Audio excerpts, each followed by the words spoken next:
What's up, gamers? Beezy here, back with another video. I've really been looking forward to reviewing the XM1 because I'm such a huge fan of this mouse. I have a plethora of mice to choose from, and this is the one that just keeps making its way back to my desk time after time. That probably won't last forever. I'm sure it'll be dethroned eventually. Matter of fact, I ordered a Model O wireless for the pre-order, and it's supposed to ship tomorrow, so hopefully I'll be able to test and review that soon. So if that's something you want to see, feel free to stop back in the channel in a couple of weeks. I should have at least some initial impressions posted by then. I do like to put quite a bit of use into mice before I actually give an opinion, so it'll probably be a while before I have a full review. But I'm definitely excited for that. I mean, the Model O is already a great mouse, so the fact that they were able to make it wireless and only add 2 grams and still sell it for $80 is mind-blowing to me. I mean, to put that in perspective, the G Pro Wireless, which is fairly outdated at this point, is still selling for $120. The Razer Viper Ultimate is also selling for $120, so it's going to be a massive value. I can't talk. I already appreciated Glorious for launching the original Model O, because the only way you could afford a lightweight mouse back when the Model O launched was if you traded an organ for a final mouse. That was literally the only way, but when they launched it, the market was forced to adapt. Hopefully the same thing happens this time around and we start to see cheaper, high-performing wireless mice hit the market that are also very lightweight. Just really hoping that this helps pave the way again. Anyways, that's enough rambling. To be honest with you, I actually already recorded the review tabletop style, so at this point, I'm just rambling to you guys to be a dick. The Endgame XM1 is offered in 2 versions. It's offered in an RGB and a non-RGB version. In this review, we're looking at the non-RGB version. The RGB version has different switches and skates. It does cost $10 more, but more importantly to me, it's 12 grams heavier. So personally, I don't really mind if my mouse is RGB or not, so the extra weight just isn't worth it to me, but some people may appreciate the aesthetic and are willing to make that sacrifice. It may be worth noting that this is the second iteration of the XM1. The original rollout of the XM1 had numerous issues with the switches, side buttons, and the cable was originally rubber as well.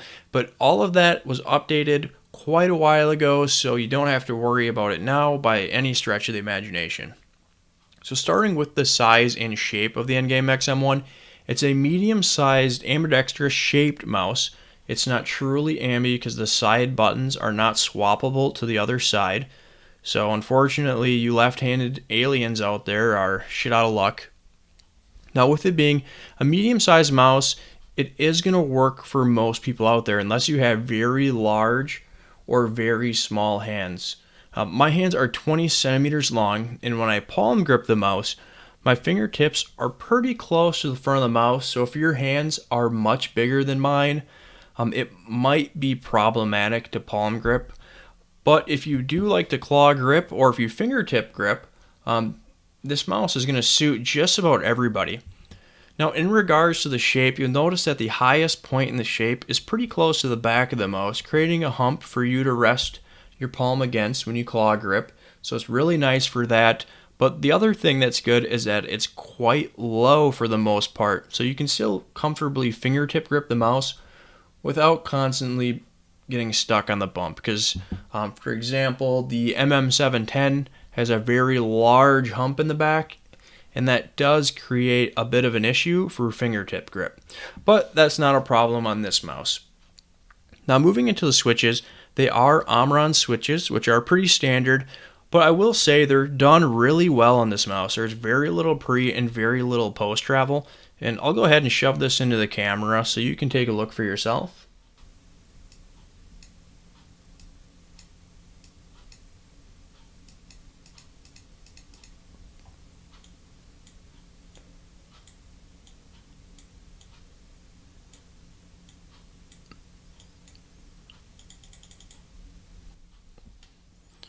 So you can see there is a little bit of pre, a little bit of post travel, but it's not noticeable at all. You can find it when you look for it, but you're never going to notice it in game. Now, the scroll wheel, it's a 24-step wheel. The steps, though, they're very tactile. They're not mushy at all. There's also a good bit of resistance when scrolling, which I appreciate because when you go to actuate the scroll wheel by pressing it in, you don't really have to worry about accidentally scrolling up or down when trying to actuate the button. Now, the side buttons, I absolutely love these side buttons, and I'm a bit of a side button snob because I try to use them as much as I possibly can to keep my hand in my movement keybinds as much as possible. The buttons are crisp. They stick out enough and have defined edges so you can tell when you're against them. And you can also press them pretty easily, and they're just high enough that you won't accidentally actuate them. In crucial moments, if you go into full-on panic mode like I do. The sensor is good to go. It's a Pixart PMW 3389. It's just a great performing sensor. I just set a new PR in grid shot with a 212 millisecond response time.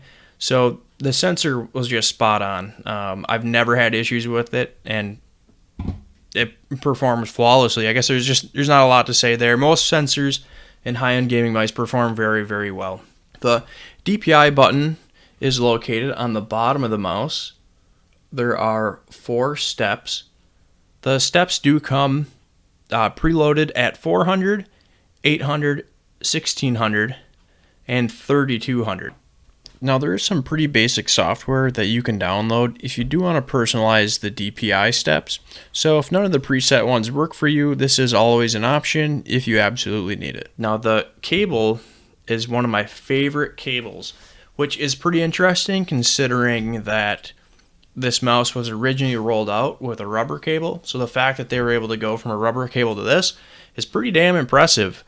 The cord is light, it's flexible, but it's not too flexible in that you don't have to worry about running into its own cord, because I hate that shit. I know most people, it doesn't really bother them because it doesn't happen that often, but it really grinds my gears when that happens. The skates are really great on this mouse as well. Man, I know I'm really regurgitating and bragging up how great this mouse is, but I really do love this mouse.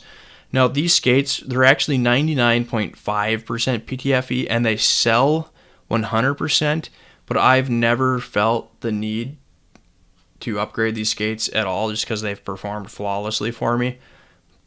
So, yeah, you can upgrade them if you want to. Is it necessary? Nope, not at all. They just glide so smooth. They're so smooth. They're pretty thick, so they should last for quite a while. Mine still have a lot left on them. And like I said, I've used this mouse quite a bit for several months. And one thing I do really want to talk about is performance. I just love this mouse because it's just a no-nonsense mouse that performs flawlessly.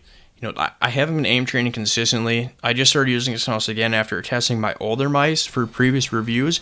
And after a short time, I already set a new PR. That was that 212 millisecond aim labs round of grid shot, which for me is impressive because I've logged a shit ton of hours aim training. And for me, it's this repeatable performance that continuously leads me back to using this mouse. Because I bought several mice after this, and I don't know, this mouse, I just keep coming back to it. So I think that covers everything. I'm sure I missed something because my memory blows. So hit up the comment section if you have any questions. I recently started streaming right here on this channel, so feel free to hit me up when I'm live. And if you have any questions, you can ask me, or we can just hang out, shoot the shit.